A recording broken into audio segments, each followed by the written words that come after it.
صباح الخير. عناوين اليوم: الكشف عن أرقام عائدات ميتا وسبوتيفاي وسوني. يا أهلا وسهلا فيكم ببرنامجكم صباحكم مع سماشي. معي أنا هالة بسام. لا اليوم الخميس، وقبل ما نبدأ برنامجنا لليوم حابة أخبركم أنه تقام يومي 23 و 24 فبراير النسخة العاشرة من مؤتمر ستيب المتخصص بريادة الأعمال وتمكين المبدعين والمبتكرين في مجالات التكنولوجيا، ورح يكون هذا المؤتمر بالشراكة الاستراتيجية مع مدينة دبي للإنترنت.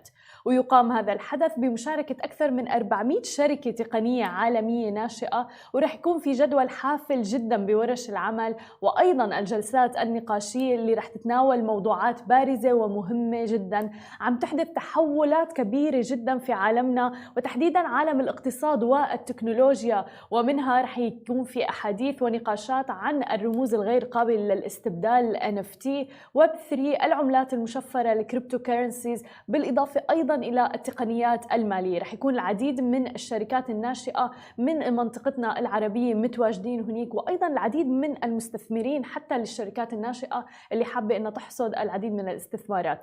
ونحن سعيدين جدا أن نكون الشريك الإعلامي لهذا الحدث الضخم. خلينا نشوفكم كلكم هناك، وللتفاصيل أكثر أو حتى للحصول على التذاكر ممكن تزوروا موقعهم dubai.stepconference.com. خلونا نبدأ أخبارنا لليوم، وأكيد لازم نغطي أرباح شركة ميتا. جاءت أرباح شركة ميتا أقل من التوقعات للربع الرابع، وقالت الشركة أنه العديد من التحديات عم تنتظرها في الربع الأول.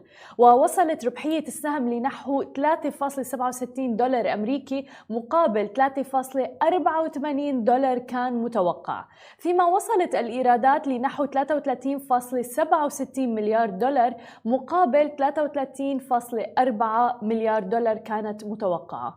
ووصل المستخدمون النشطون يوميا إلى 1.93 مليار مقابل 1.95 كانوا متوقعينها شركة ميتا، فيما وصل المستخدمون النشطون شهريا إلى 2.91 مليار مقابل 2.95 كانت متوقعة.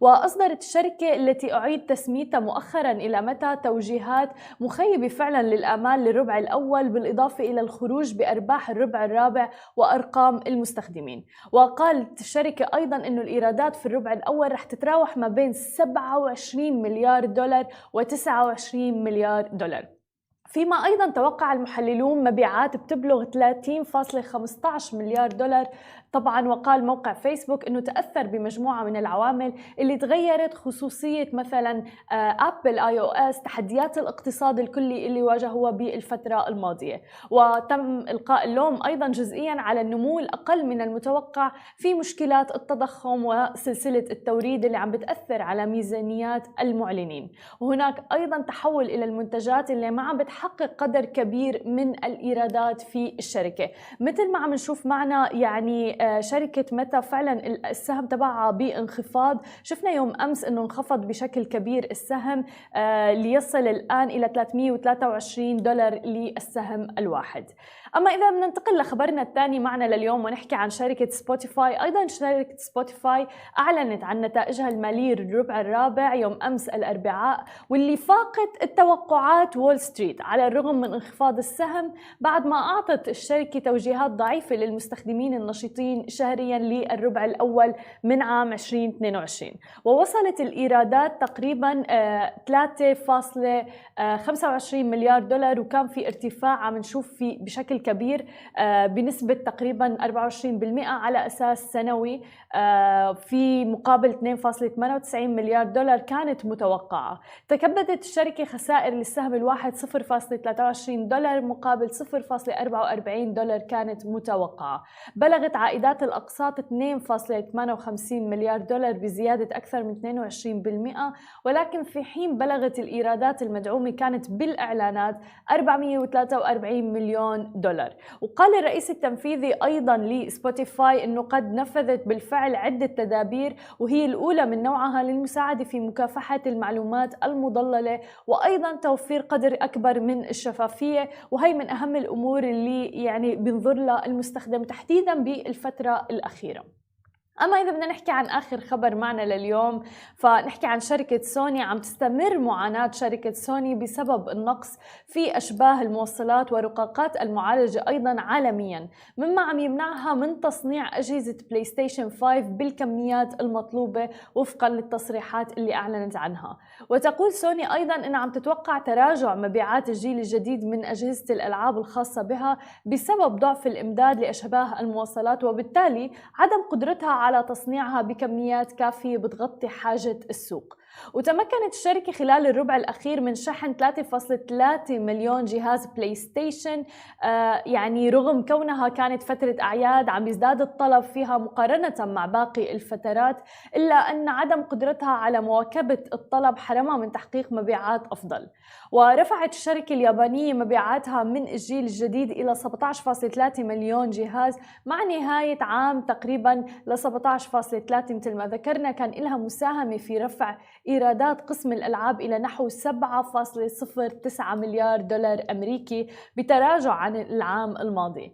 إلا أن الأرباح التشغيلية رغم ذلك ارتفعت 12.1% لتصل إلى 810 مليون دولار أمريكي، مما بيعني أنه الاستفادة الأكبر للشركة كانت من بيع الألعاب والخدمات أكثر من الأجهزة نفسها. وعم نشوف العديد من الشركات فعلا عم تتجه نحو الاستحواذ على شركات أخرى بتساعدها في بناء ألعاب جديدة، لأنه فعلا عم بتدر الربح بشكل أكبر من موضوع الأجهزة. ويمكن موضوع الأجهزة وبيع الأجهزة تأثر بشكل كبير بفترة كورونا، ومثل ما ذكرنا موضوع الطلب على القطع والرقاقات وغيرها.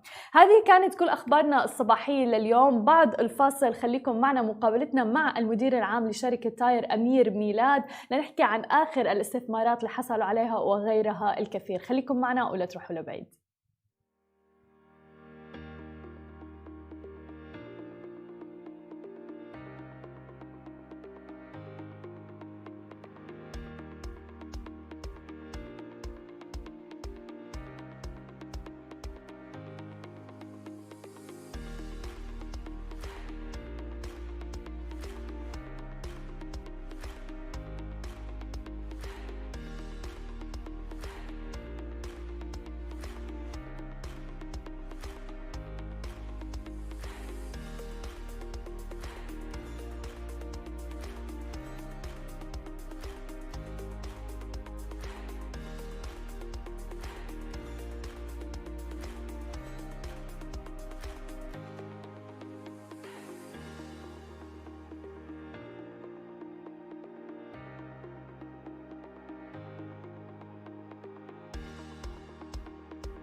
اليوم المدير العام لشركة تاير أمير ميلاد. Welcome to the show, Amir. Thank you, Hala. Good morning. Good morning to you too. First of all, we would like to, if you can give us a brief about the company and the e-scooter ecosystem, especially recently. So, Tier Mobility is a German company. We are a German startup based from Berlin. And we were founded in 2018. So it's a very young industry. As you said, the shared scooter or the shared bicycle industry is pretty young. And we've been operating here in Dubai since 2 years. That's nice. Why did you choose Dubai though? I think there's many reasons. First of all, I'm a big fan of Dubai, and I was one of the first employees in Tier. So when we saw the concept really taking off in Europe, and specifically in Germany, in Austria, we thought that Dubai and the United Arab Emirates would be a good starting point because the business environment was very welcoming. as well as the weather.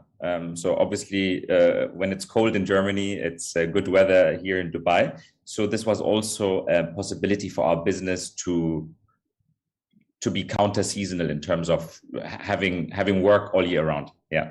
Yeah, and also like there's a huge part of the e-scooters, which is sustainability, and that's a big part of your company as well, right?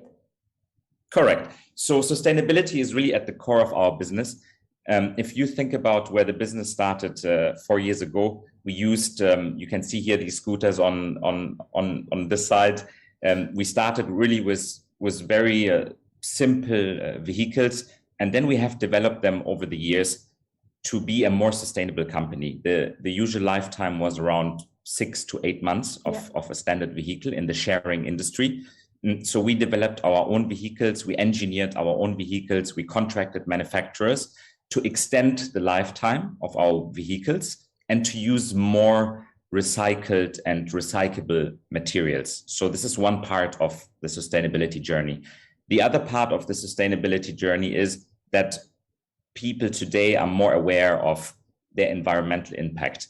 So instead of choosing a car or instead of using a taxi, people think twice today. So they rather choose to walk or take a scooter, for example, take a tier to go like short distances, maybe 1 or 2 or 3 kilometers, which saves a car journey and saves the people a lot of time. So this way, for example, in Dubai, over the last 12 months, people traveled around 1.3 million kilometers with our vehicles, and they saved around 18,000 kilograms of CO2. So this is the other part of our sustainability, that we offer people an alternative to traveling with a car. Wow, that's amazing, and great numbers as well. I used to say before that e-scooters or scooters in general, before even e-scooters, used to be something just we ride for fun and maybe for kids only. But now it's like a total change and a total transformation, even in the mindset. Yes, correct. So you're very right, Hala. So it gets associated very quickly with entertainment and leisure activities. But in the last 3 years, especially since the pandemic, we have seen really use cases that show us that it's being used by adults, and it is really being used not for leisure or entertainment, as well as leisure and entertainment, but also for simple errands in the morning, for lunch breaks. Yeah. People actually, since the pandemic, choose to live very close to the office or don't go to the office at all. So I stay the majority of my day where I live here in my area. And so it's very nice to have an opportunity to go out maybe for a quick lunch instead of taking the car. For example, I would take a bicycle or a scooter. So we have seen a lot of these use cases. And so after pandemic, I would say we really have proven that this industry is here to solve a real problem. And you can see it last year, I would say we had around 88 million rides globally, and 15 million out of them were replacing a car trip. Wow. And also during the pandemic, like it's a solo trip, so it's safe, especially in terms of COVID. Yes, it's a solo trip, so you don't sit in a crowded bus. And what we make sure on top is our teams sanitize the scooters and bicycles every morning. So we provide always a sanitized vehicle for your use, correct? That's really great. But how was the pandemic, especially here in Dubai? How did it affect the business? Obviously, we were all staying at home. So for a few months during the lockdown, there was no business. But what was very encouraging is that regulators and cities here in the Middle East, they sort of quickly reacted. They have seen what other cities in Europe or the US were doing. So entire car lanes were closed for people to use the bicycle because also bus services were stopped. Yeah. So during the pandemic, we were actually preparing the next phase, which we are in right now. So we went from no business a very promising post-pandemic situation. And you're expanding, like recently you're expanding to Bahrain. So can you tell us more about that? Yes, so we only started in Dubai 2 years ago, and the idea was really to expand throughout the GCC and the Middle East countries. So we expanded from Abu Dhabi to Dubai to Bahrain, Manama, which was our first country outside of the UAE. After which we moved to Doha in Qatar. And recently, we started our regional office in Saudi Arabia, in Riyadh. And so far, we are active in 6 cities in the GCC, and we have plans to grow even more. Wow. We're looking at bigger countries like Egypt or other countries which are interested in this concept and which have a regulatory framework in which we can operate. Yes. Can you compare like the different markets, especially that you were in Germany first, but then UAE, but even UAE to Bahrain to Saudi, it's totally different. Yes, so it is a little bit different because the UAE has a very mixed demographic, people from many different countries. And so this concept was known to a lot of people when they maybe go home to travel or travel abroad. So it wasn't very difficult to introduce and to encourage people to use e-scooters. When you go to Bahrain, when you go to Doha, when you go to Saudi Arabia, for example, Saudi Arabia, a pure market with Saudi nationals, we were actually not sure how quickly and how openly this concept will be adapted. But sort of the human nature is always to try something new. Yeah. The human nature is intuitive. And so the people in Saudi, the people in Bahrain, as anyone else, tried it out and they loved it, thankfully. So we're very happy with the development. That's amazing. And even when you start like moving to the MENA region, and especially the Middle East, UAE, you had an investment of $60 million, I believe, with Mubadala. So that's a big amount, and Mubadala is a big name as well. Can you tell us more about this investment?